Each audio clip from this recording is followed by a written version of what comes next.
Hey guys, welcome back to the channel. Today I have my friend once again. Introduce yourself, sir. What the fuck? You just threw that bitch? What? Oh, nice. And that is, what's your name, sir?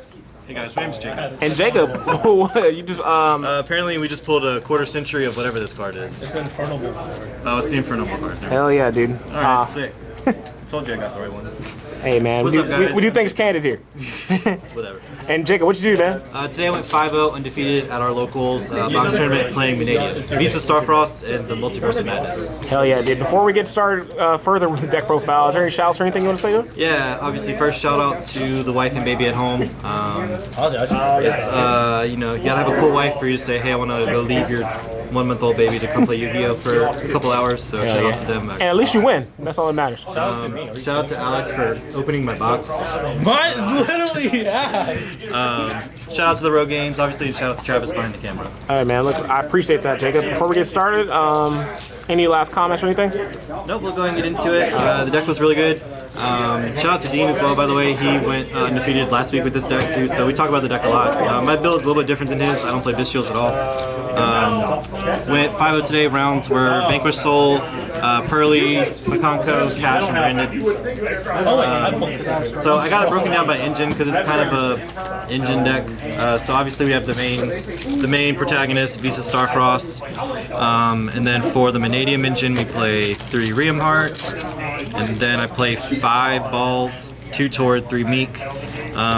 Meek I think can be cut to 1 potentially, but game 1 I just want to have as many ways to play as possible. We were able to cut Fearless because of Tord coming out. We play 3 of the field spell, Calarium. We play 3 Abscission. And then we play 1 Imaginings and 1 Reframing. So Imaginings was a late add to the deck. I wasn't playing it at first, but this card is really, really good. Especially when you play a higher count of the tuners, it kind of helps you fix your hand. Because the problem with this deck is there's no 1-card combos. Everything is a 2-card combo at least, so you want to make sure that you constantly have ways to play in your hand. Because you have to have basically any, like, 2 of these cards is what you're looking for in your opening hand. And then obviously Abscission is really good as a grave effect. The grave effect of this to make a tuner actually did come up once today where I opened 2 Riamhearts. So I was able to get 1 out to get the ball, and then I popped 1 here and then made one of these a tuner to get to Visas. So that's it for the Mannadium engine. Basically one of basically every part of the Mannadium engine.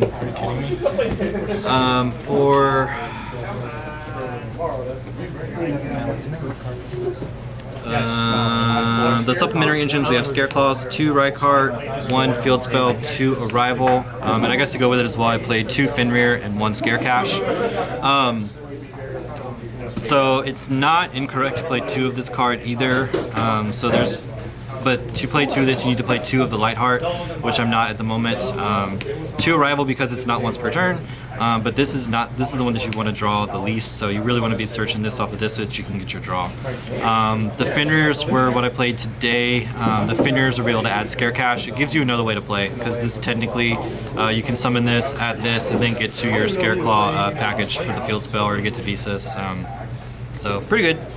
Obviously going second today, it's a disruption as well.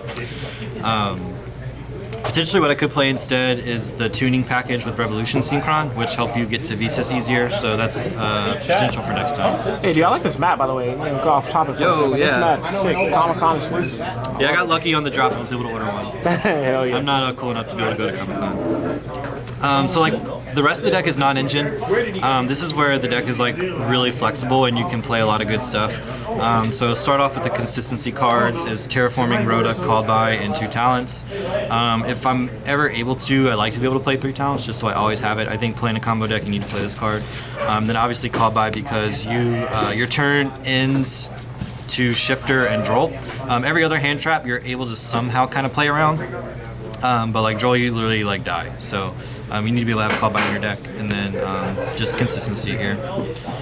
And then for the defensive cards, I played 3 Ash, 3 Book of Moon, and 3 Imperm.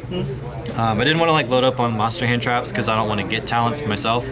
And then also like these are just the best ones. Ash for branded, Imperm is just the most generic one, and then Book because your harder matchups are Cash and Pearly, and this is like probably the best card into that deck. So 41 card main deck. I don't like to go over 40 with this deck, but since I was playing like the awkward Cash package, it made me go over 40. Next up for the extra deck, we had 2 Vicious. You could potentially play 3 of this card if you have room for it, but 2 is enough. There was only one game today where I made 2 in my opening combo and then didn't have a 3rd for the follow-up.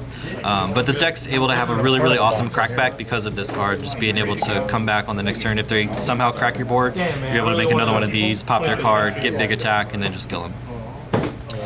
For the Synchros, I played 1 Tri-Edge as my only level 6. This basically replaces Charge Warrior because you can make Chaos Angel with it. Potentially you could cut this, I guess, for the Ancient Fairy package if I go into tuning, but it was fine today. It rarely ever like fixes your hand. Like the draw 1 is really relevant, but sometimes during your combo you're able to draw 2 by getting 1 draw off of Scareclaw and then having an extra body to get this off of, get a draw off of this before you make Cross Sheep. For the 8s, obviously we have Visas. This card's broken. This card's probably one of the reasons why this deck's good again. It gives you an extra way to search for the trap, or it gives you a way to search Field Spell if you are having trouble starting. This is everything the deck needs right here. Only thing better is that this was a negate. And then we play the Stardust package. I think it's important to play the actual Stardust itself because you have room for it in the extra if you're not playing Calamity, which I'm not. Because it gives you a chance to be able to like make this, and if they are brave enough to disrupt this with a hand trap, you obviously dodge it.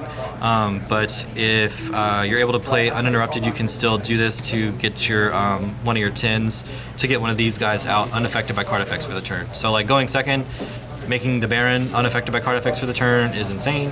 And then going first, obviously, you can make this unaffected, which matters because sometimes they hold their nib, because typically for full combo you don't get to Baron till very later if you're not like playing around the hand traps. So being able to make this unaffected means at least even if they nib you at least still have this up, which this card is follow up and interruption on itself.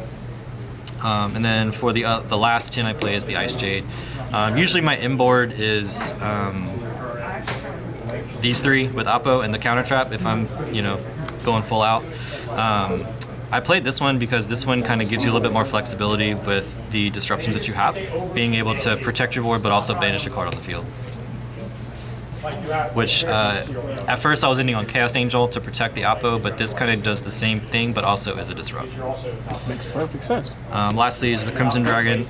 Even if you're not playing the Calamity, you can still play Crimson Dragon because there are some lines with your combo to where you're able to get to Baron very early.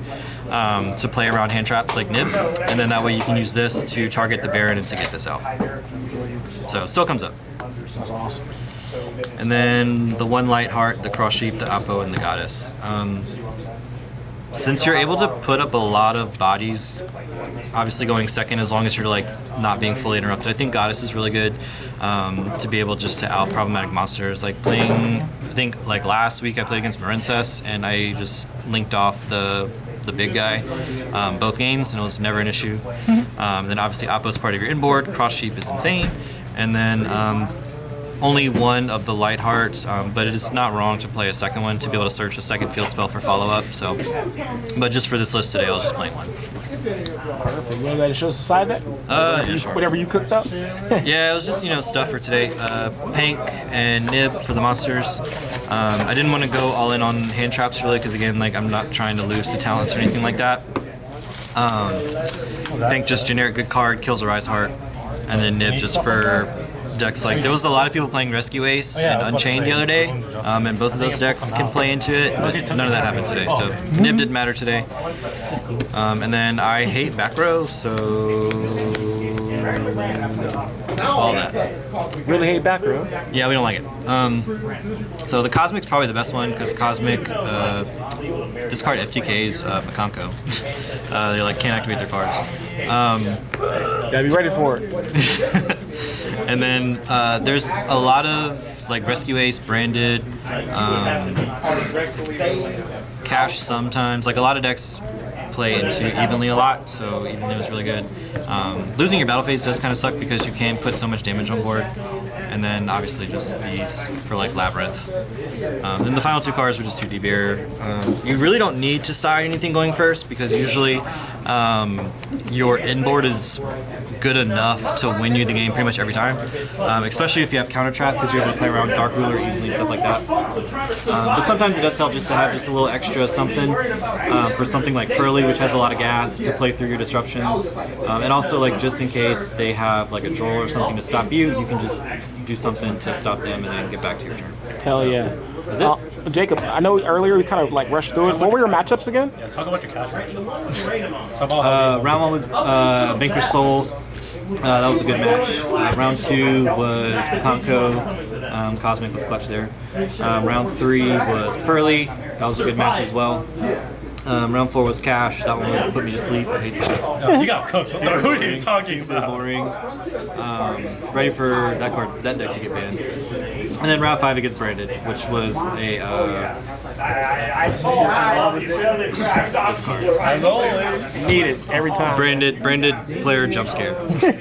Well, look, Jacob, thank you for once again letting me do deck profile, and congratulations on finishing undefeated, our local box trainer. Yeah, thanks. Thanks for having me on the channel again. Pleasure to be on the channel. Hopefully I'll have something awesome for you guys next time. Hell yeah, dude. We're going to put your other profiles in the description as well, so you guys check those out. Jake, always cooking up something, man. Yep, So, for sure. Until next time, guys, remember, comment, like, subscribe. Peace. Peace.